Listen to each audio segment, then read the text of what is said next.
Okay, my little puddings, this is the last one. And we have a 10 by 10 grid. So you've seen these a million times, right?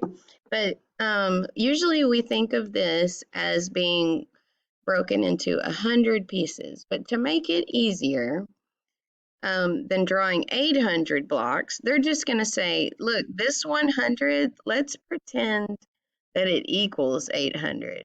So what are they really doing here? They're multiplying it by a number. What is the number? It's 8, right?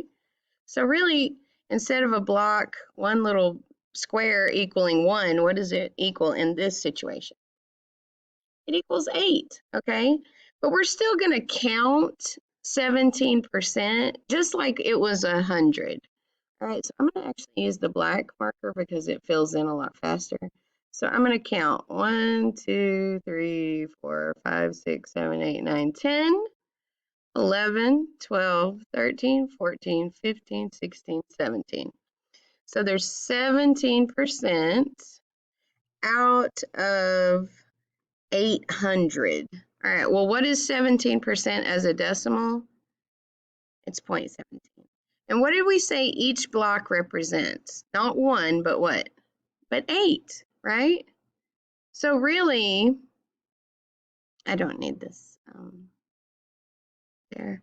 I'm going to make this smaller. Okay, so I would need to multiply just like normal to figure out what is this percentage if there are, each block is 8 and I have 17 blocks filled in, all right? And you would do that just by multiplying. Now, I'm not going to give you the answer on this one, and this one is almost the exact same thing, okay? Because it's still out of 800, so really, you're going to have to do 83. There's also a little trick over here. I want you to pay attention to what you would get if you added 83 and 17. What would you get? 83 and 17. Think about that. And then think about an easier way to find the answer over here than multiplying. Okay?